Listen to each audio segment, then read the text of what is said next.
Hi folks, the purpose of this brief mini-lecture is to orient you to the screen analysis matrix assignment, which is an assignment that you'll need to complete before you begin the screen analysis essay. Now in the screen analysis essay, what you're going to do is take a 3 to 4 minute section of a science fiction film that you think is one of the more important and pivotal scenes in that film and analyze the artistic choices that the director is making. So what you're going to want to do this is to create an Excel file in which you can take notes about the different artistic choices that you see the director making as you watch it. So you're going to create some specific columns. One that you're definitely going to want to include, and I would run this one along the left side, and along the left column there is time, because what you're going to do is analyze this scene frame by frame, and so you're going to need to make time notations of when certain things are occurring in the film. Now the other thing that you're going to need to include is some of the different types of artistic choices that a director can make when he's putting a scene together. Probably the four that you're definitely going to want to include for sure are symbol, theme, mise-en-scène, which is the placement of items in a frame, as well as camera shot. But you can include other items of your own choosing, things that you think are important and things that you like to always look for in a film. And if you want, you can go back to chapter 3 and take a close look at what some of those things are again. But essentially you're going to use this this Excel file to take your notes. So you really should have a really long list of notes, because essentially what you're going to be doing is analyzing each little frame in detail, point by point by point here. So let's take a look at what I'm talking about. Okay, what you have here is a frame that opens a scene from Brokeback Mountain. Now let me just set up this movie in case you've never seen it before. You've probably heard it referred to as the quote gay cowboy movie.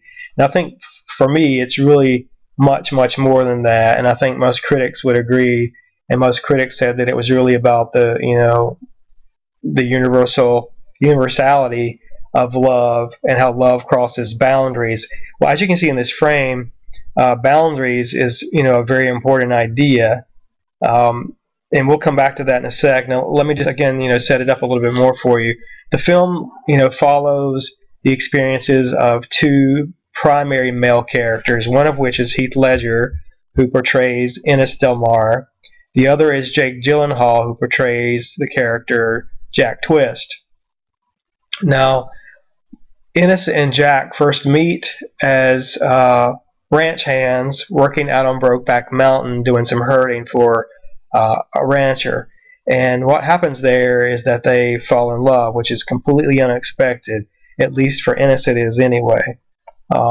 Now Ennis says to Jack that he's not queer, and what they have this time is a one-time thing only. So Jack is completely in love, and as it turns out, so was Ennis. But Ennis does not want to acknowledge that part of himself, and he does not want to acknowledge that relationship because society tells him it's not appropriate. Now the film takes place in what we are supposed to think is the early 1960s. So of course, at that time, this would definitely be socially unacceptable.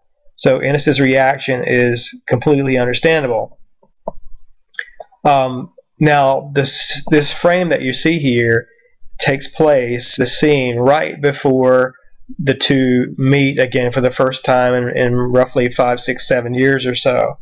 And what's happened in the intervening years is these guys have gotten married, they've had children, and we see right after this frame that Jack Twist shows up.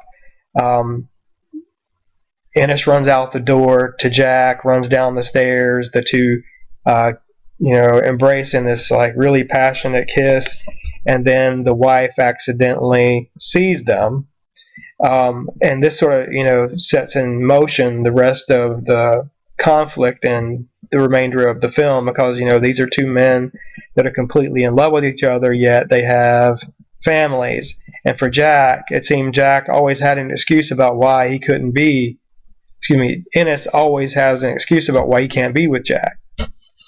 So let's look at how we might take some notes about this particular scene. Now let's look at mise-en-scène, because that's very important. Let's look at the placement of things.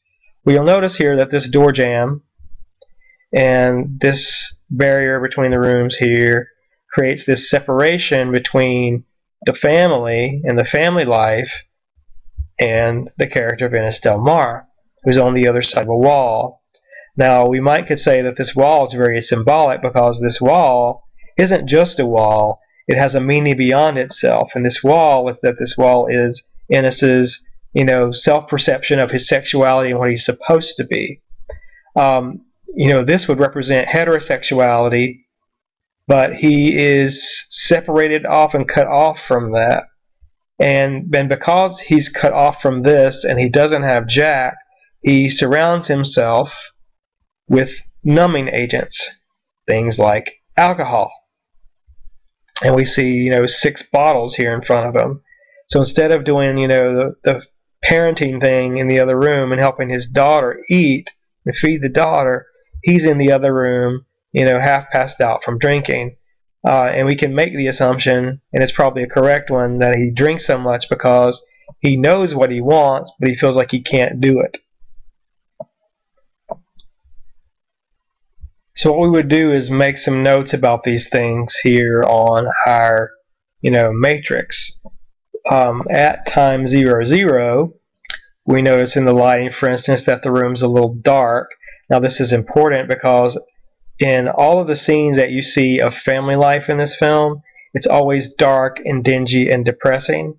So it sort of becomes confining in a way, and yet every time you see Jack and Ennis together, it's always very bright, beautiful open spaces typically, and so it's suggestive of freedom. And so all these, typical heterosexual spaces for Ennis are dark and foreboding and claustrophobic.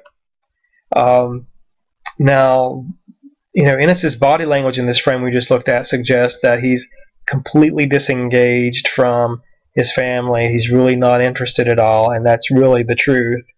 Now, as far as sound goes, I'm not going to include that since I can't really play the clip for you because of the copyright issues. But if you look at set design, again, the room looks dingy, and if we move forward in the frame, you would see how scuffed up the walls are and how paint's peeling off of the doors and that kind of thing. And this is really important because we're shown in the film that Ennis is from a very, very, very poor background, and what this would show us is that he really hasn't progressed forward at all. And this is also symbolic in the sense that he's never able to move forward. There's this stasis. He's always just sort of stuck. So if we want to say, the set design is symbolic in a way, we could say he's not moving forward.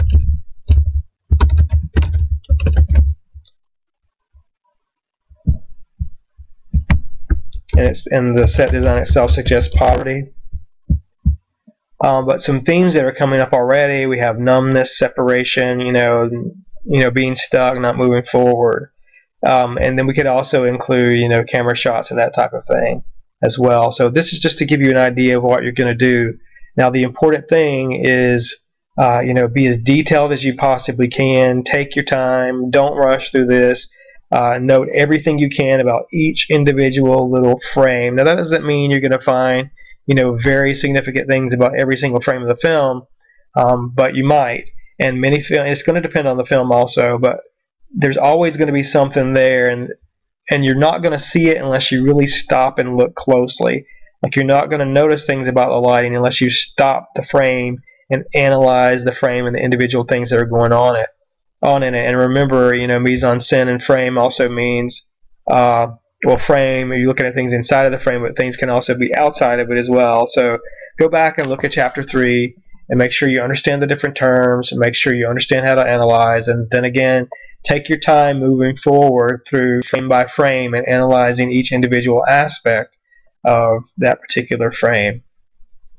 The better your notes are in this scene analysis matrix, the stronger possibility you will have of having a very strong draft and a very good final draft and a good grade on this particular assignment.